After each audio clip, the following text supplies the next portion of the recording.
Hello student, कल हमने जो लेक्चर मैंने आपको भेजा था उसमें इलस्ट्रेशन हमने कुछ सॉल्व किए थे। आज आयोनिक इक्विलिब्रियम में कुछ और इलस्ट्रेशन मैं आपके सामने रख रहा हूं जो इम्पोर्टेंट है, इजी तो है, ठीक है। तो आज हम जो 3 न्यूमेरिकल करने वाले हैं दैट इज फ्रॉम इलस्ट्रेशन, उसमें 2 न्यूमेरिकल स्पेरिंगली सॉल्युबल सॉल्व करेंगे जिससे आपका वो कॉन्सेप्ट भी क्लियर हो जाए, ठीक है। तो उसमें सबसे पहले एक न्यूमेरिकल है 7.23 जिसमें K और Kb का जो रिलेशन होता है एसिड और कॉन्जुगेट बेस का, उसके बेस पे थोड़ी प्रैक्टिस हो जाएगी। So illustration 7.23 clear. Now see the question, determine degree of ionization, it means alpha, and pH of 0.05 molar ammonia solution। मतलब हमारे पास 0.05 मोलर NH3 का सोल्यूशन है, okay. So this molarity that is our C, इसको हम बोलते हैं concentration initial 0.05, standard form में लिखना है। सो 5 × 10⁻² मोलारिटी आप लिख सकते हो, okay, that is C। Now we have to find out degree of ionization, that is alpha। मतलब आपको अल्फा भी फाइंड करना है और साथ में pH भी फाइंड करनी है, ओके। और इसका जो आयोनाइजेशन कांस्टेंट है that is given in table 7.7 मैंने लिखा है। मतलब हमारे पास अमोनिया का आयोनाइजेशन कांस्टेंट यहाँ पे दिया है दैट इज Kb, क्योंकि ये बेस है तो इसका कांस्टेंट होगा Kb, and Kb that is 1.77 into 10⁻⁻5, okay. और साथ में हमें और क्या फाइंड करना है, calculate the ionisation constant of the conjugate acid of ammonia. तो अमोनिया जो है इसका कॉन्जुगेट एसिड क्या होगा, दैट इज NH4+, ओके। तो इसका हमें Kab फाइंड करना है, क्लियर। तो क्वेश्चन में एग्जैक्टली हमें क्या करना है वो आपको पता होना चाहिए, ओके। तो थोड़ा दिमाग लगाओ, बहुत सिंपल है। आपके पास Kb है, आपके पास C है, तो सबसे पहले हम H3O+ फाइंड कर सकते हैं, अल्फा भी फाइंड कर सकते हैं और pH भी फाइंड कर सकते हैं। थोड़ा ट्राई करो, मैं कैलकुलेटर लेके जाऊँ। चलो सबसे पहले यहाँ पे देखते हैं, ओके। चलो सबसे पहले हमें क्या फाइंड करना है, चलो हम अल्फा फाइंड करते हैं। तो अल्फा की फॉर्मूला हमने बताई थी रेशियो फॉर्म में, जिसमें हम Kb और C का रेशियो लेंगे। Kb हमारे पास टेबल से आ गया है that is 1.77 into 10⁻⁻5, and what is the value of C, that is 5 into 10⁻⁻2, okay। तो रूट में 1.77 divide 5, okay। so 0.354 हो जाएगा और ये 10 का पावर हो जाएगा -3। अब आगे हमें रूट निकालना है तो 10 का पावर जो है उसको थोड़ा हम सेट कर देते हैं, ये जो पॉइंट है उसको यहाँ पे ले जाते हैं, मतलब स्टैंडर्ड फॉर्म में।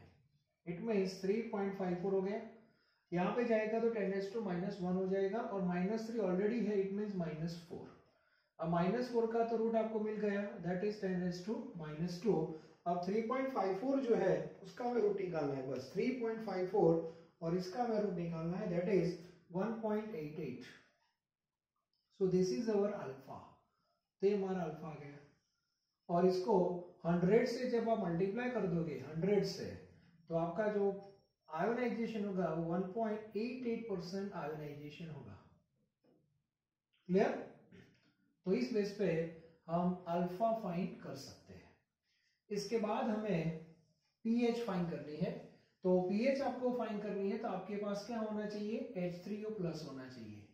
H3O+ की हमारे पास एक फॉर्मूला एक ये है जो टेबल से हम लिखते हैं अल्फा C, और अल्फा से नहीं फाइंड करना है, आपको आयोनाइजेशन कांस्टेंट से फाइंड करना है तो Kb × C भी आप यूज कर सकते हो। हमारे पास दोनों ऑप्शन है अवेलेबल है।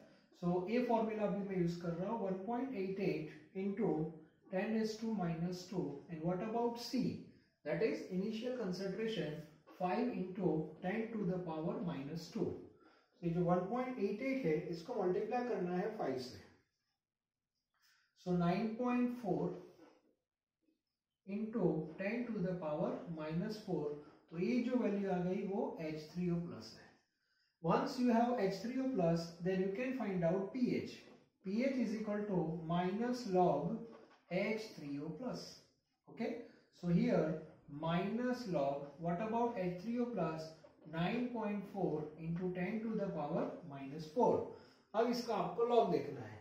लॉग देखने के लिए नंबर स्टैंडर्ड फॉर्म में होना चाहिए, तो अभी ये स्टैंडर्ड फॉर्म में है, सो 10⁻⁻4 मीन्स 4 बार। ओके, और आपको लॉग देखना है 94 जो है उसका 0 में लॉग देखना है, 94 का 0 में। तो 94 का 0 में लॉग क्या आएगा वो देख लेते हैं। चलो, तो 94 का 0 में लॉग, सबके पास लॉग टेबल भी होता है, तो 94 आपको चूज करना है और 0 दैट इज 9731, तो यहाँ पे 9731 आ जाएगा। अब इसको हमें दो पार्ट में डिवाइड करना पड़ेगा, -4 प्लस 0.9734। क्लियर? चलो आगे बढ़ते हैं। Again pH, so pH is equal to minus, अब यहाँ पे -3 पॉइंट रहेगा क्योंकि हमें सब्ट्रैक्शन करना है, तो कितना आएगा देख लेते हैं। चलो फिर से एक बार, मतलब 4 minus 0.9734, that is 3.0266 minus minus plus, so pH is equal to 3.0266। यहाँ पे एक गड़बड़ हो गई, हमने बस लिखते गए, यहाँ से एक गलती हो गई। कैसे पता चलेगा? सोल्यूशन तो बेस का है और बेस में पीएच का आंसर इतना थोड़ी आएगा, अबव 7 आएगा। ठीक है, तो एक्चुअली हमारी गलती क्या हुई है मैं आपको बता देता हूँ। एक्चुअली सोल्यूशन बेस का है तो हमने H3O प्लस लिख दिया, एक्चुअली यहाँ पे OH माइनस आना चाहिए, क्योंकि जब एमोनिया को आप पानी में डिसॉल्व करते हो, ammonia plus H2O, so equation like this NH4 plus and OH minus. Clear? तो यहाँ पे C0 0 alpha alpha 1 minus alpha into C into C into C। Clear? तो ये थोड़ी बाय मिस्टेक हो गया है, तो एक्चुअली ये OH माइनस है। चलो करेक्शन हो गया। अब OH माइनस आपके पास है तो यहाँ पे आएगा OH माइनस, तो ये PH नहीं, ये हो जाएगा हमारा एक्चुअली ये POH है, तो यहाँ पे हो जाएगा POH, यहाँ पे भी POH, तो ये POH का आंसर आ गया। तो PH के लिए हम क्या करेंगे, 14 माइनस 3.0266, इसको माइनस कर देते हैं। ओके, गलती हो गई, एग्जाम में आपसे नहीं होनी चाहिए। 14 minus 3.022। Okay, so answer becomes 10 point something, ये हो जाएगा हमारा पीएच। क्लियर? थोड़ा इधर उधर है तो हम टेक्स्ट बुक में देख लेंगे। तो पीएच भी आ गया, अल्फा भी आ गया। अब और हमें क्या फाइंड करना है, एमोनिया का जो कॉन्जुगेट एसिड है उसका कांस्टेंट फाइंड करना है। तो हमारे पास रिलेशन है that is Ka into Kb is equal to Kw. Okay, so what about Ka? So Ka is equal to Kw means 10⁻⁻14, क्योंकि टेम्परेचर 425 डिग्री पे होता है, और Kb 1.77 into 10⁻⁻5. So 1 divided by 1.77 and that is 0.564. 0.564 into 10⁻⁹. Clear? और standard form में लिखना है, सो 5.64 into 10⁻⁻10, this is Ka। अब एक बार टेक्स्ट बुक में आंसर हम चेक कर लेते हैं। तो टेक्स्ट बुक में देखो क्या लिखा है वो चेक कर लेते हैं। Now see in text book 7.23। Okay, now what about Ka? 5.64 10⁻⁻10, yes, ये करेक्ट है। चलो, now what about alpha and all this thing? pH 10.97, okay, good. पहले OH मिला, ओके वो भी सही है। अल्फा, इसमें अल्फा ढूंढा ही नहीं है, कोई बात नहीं, अल्फा की वैल्यू इसमें 0.018 है, अल्फा भी है, गुड। चलो तो मेथड मैंने जो बताई उस हिसाब से ही आगे बढ़ना है, लेकिन मैंने बताया गलती हो सकती है जल्दबाजी में। जो नॉर्मली हम जब एग्जाम में पीएच फाइंड करते हैं तो हमारे दिमाग में H3O+ ही आ जाता है, लेकिन देखते हैं कि सॉल्यूशन तो बेस का है, तो बेस का जब सॉल्यूशन होता है तो OH- होता है, इसीलिए टेबल बनाना आपको चाहिए, वरना गलती हो सकती है, मुझसे भी होगी, लेकिन मुझे पता चल गया कि सॉल्यूशन तो बेस का था, तो पीएच का आंसर अबाउट 7 आना चाहिए, तो कम क्यों हो गया, तो हम उसको रिकरेक्ट कर सकते हैं। क्लियर? तो एग्जाम में आप नहीं कर सकते, मैं कर सकता हूं, तो आपको थोड़ा संभल के चलना है, ठीक है? तो इसका थोड़ा फोटो ले लो, बाद में हम एक नया न्यूमेरिकल लेते हैं। चलो अब हम बात करेंगे sparingly soluble salt, sparingly soluble salt के बारे में।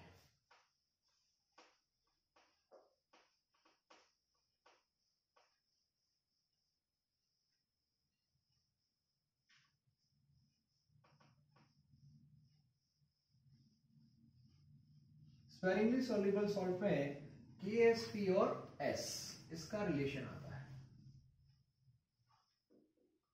तो सबसे पहले उससे बेस पे जो भी न्यूमेरिकल इलस्ट्रेशन में है, जो टॉपिक हमने कवर किए हैं उस हिसाब से हम आगे बढ़ेंगे। दैट इज 7.26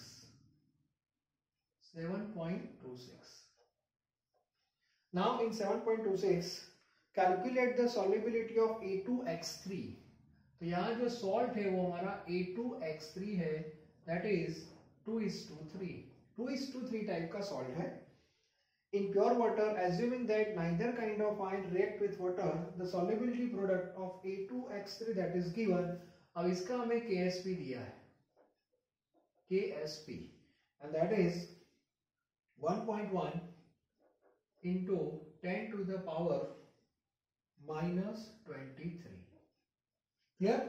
अब यहाँ पे हमें S फाइंड करना है, मतलब A2X3 जो है उसकी सॉल्युबिलिटी, साथ में हम ये भी फाइंड करेंगे कि आयन का कंसेंट्रेशन क्या है, वो भी हम फाइंड करेंगे, that is the maximum concentration.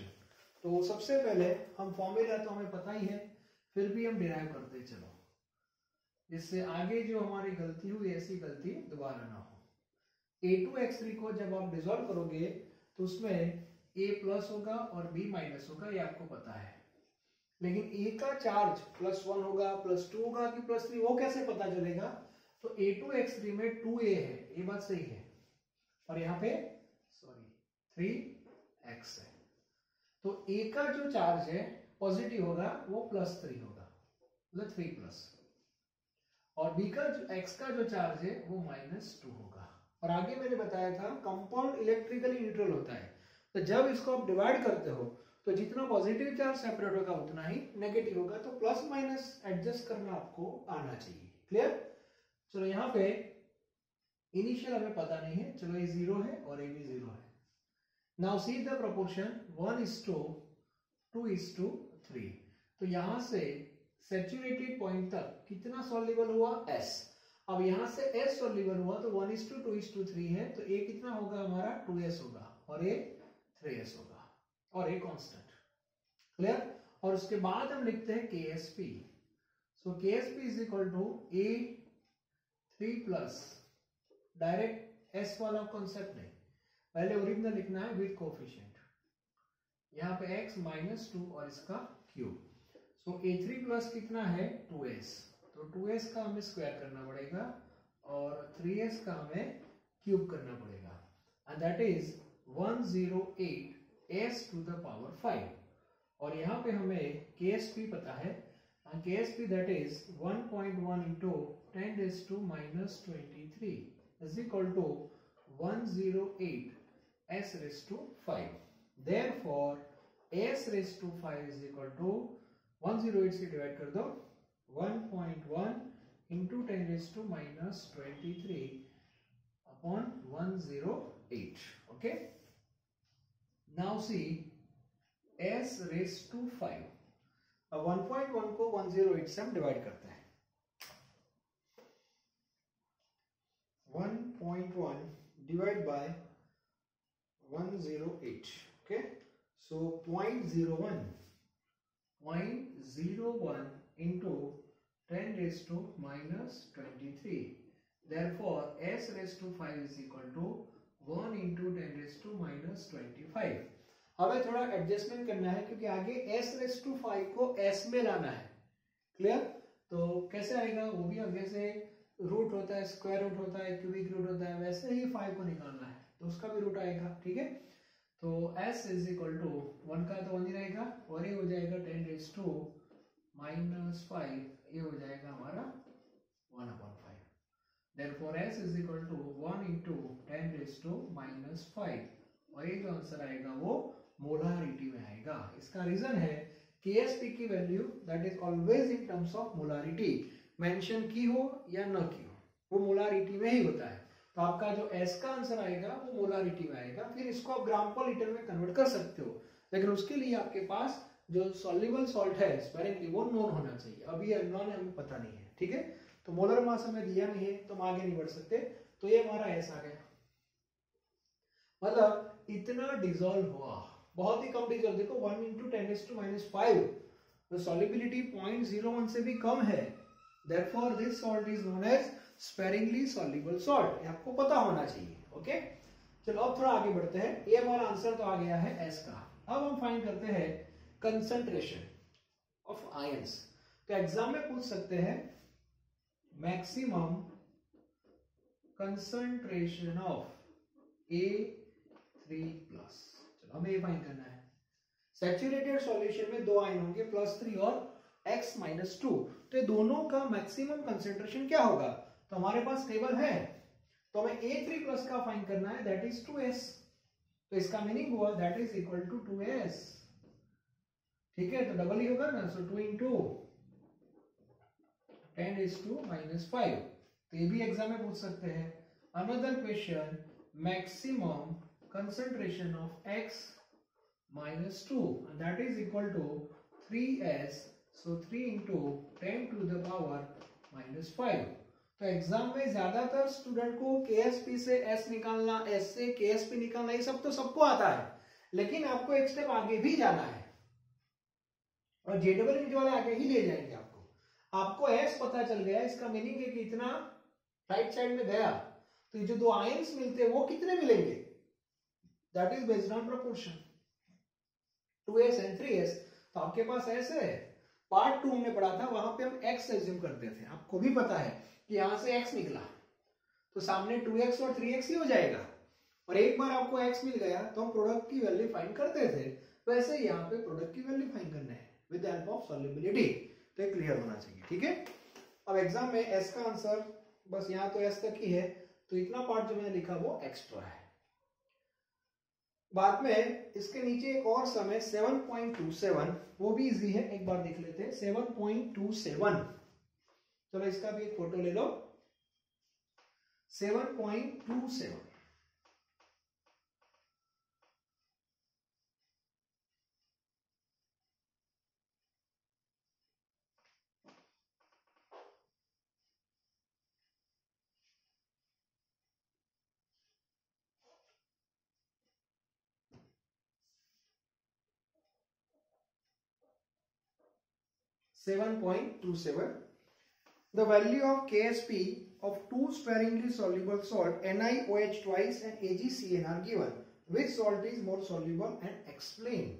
Simple है, दो सॉल्ट है, दोनों का KSP दिया है, तो आपको S फाइंड करना है और जिसका S ज्यादा होगा वो ज्यादा सोल्यूबल होगा. ओके, तो NiOH twice, NiOH twice direct भी पता चल जाएगा कि ये किस टाइप का सॉल्ट है. 1:2 टाइप का सॉल्ट है. मतलब NiOH ट्वाइस को पानी में आप डिसॉल्व करोगे तो Na2+ होगा और ये होगा 2OH माइनस. क्लियर? प्रोपोर्शन होगा यहाँ पे 1:1:2. Initial dash 0 0. यहाँ से कितना निकला, दैट इज S. तो 1:1:2 है तो ये भी ऐसी होगा और ये 2S होगा और ये होगा कांस्टेंट. अब हम फाइंड करेंगे KSP. तो KSP is equal to Na2+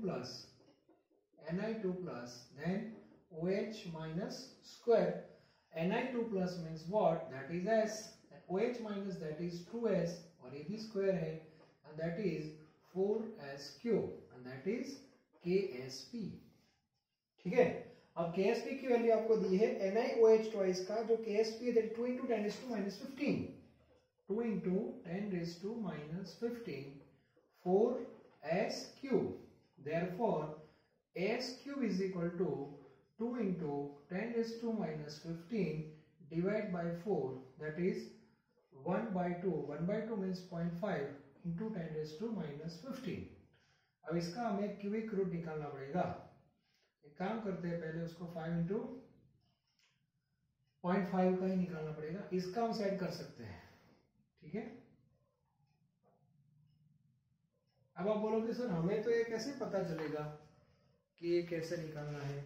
तो एग्जाम में हम क्या करेंगे, तो एग्जाम के लिए आपको क्या करना पड़ेगा, एग्जाम के लिए आपको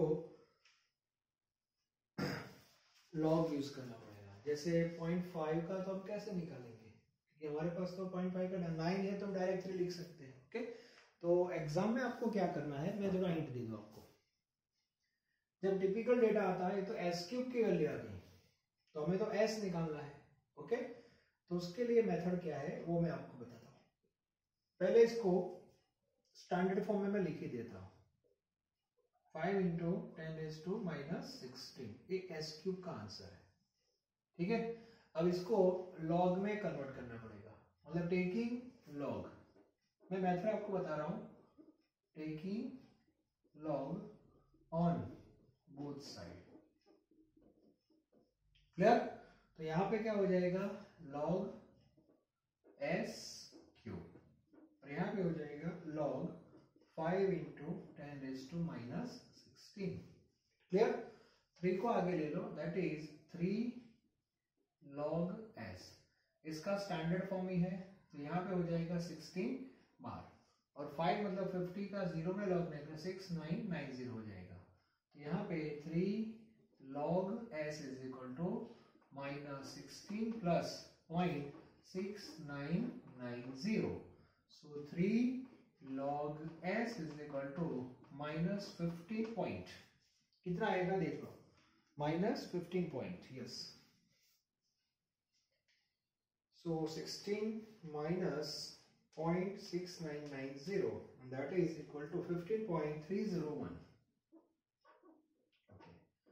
अब क्या करेंगे, log s को सब्जेक्ट बनाओगे आप, तो log s को सब्जेक्ट बनाओगे तो इसको 3 से क्या कर दो, डिवाइड कर दो, that is minus 5.100.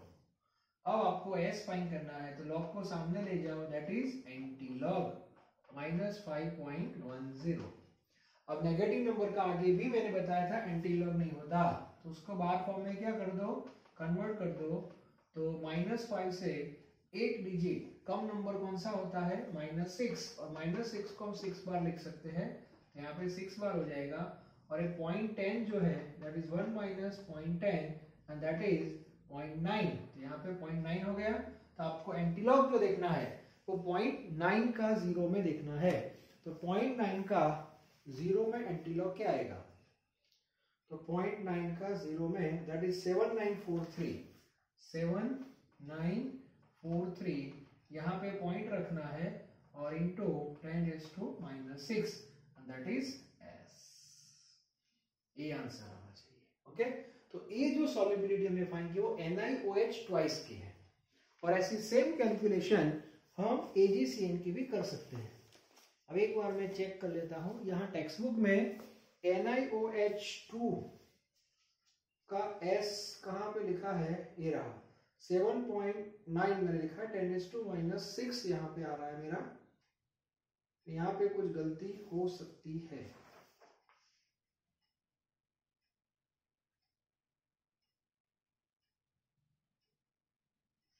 One minute check कर लेते हैं. चलो कहाँ पे हमने गलती कर दी, NiOH twice 2 into 10 raised to minus 15 ये रहा. 4s क्यूब से ही है, उसको 4 से हमने डिवाइड कर दिया. s cube is equal to 2 by 4 1 by 2 1 by 2 means 0.5 10 raised to minus 15 5 into 10 raised to minus 16 log s cube that is log 3 log s standard form ही है 16 बार 6990 minus 6 plus minus 15.301 divided by 3 minus 5 negative number है -6 बाहर से तो सही है 7.943 10 to -6 that is true. Okay, तो टेंशन की ऐसे कोई जरूरत नहीं है।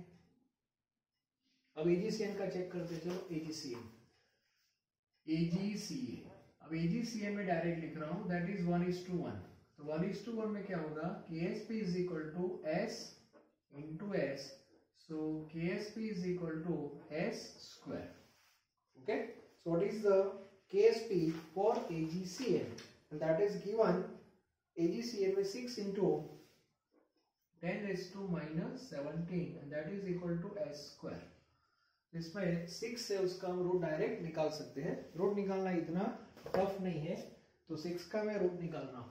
6 का रूट हो जाएगा दैट इज 2.44। लेकिन इसका नहीं होगा ना, उसको इवन नंबर में कन्वर्ट करते हैं। सॉरी, तो इवन नंबर में कन्वर्ट कैसे करोगे सोचो।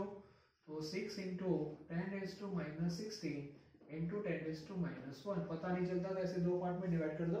ओके, और ये 0.6 हो गया, सो 0.6 into 10 raised to -16 S square, ये हो जाएगा -8 रूट, और 0.6 का रूट होगा 0.77,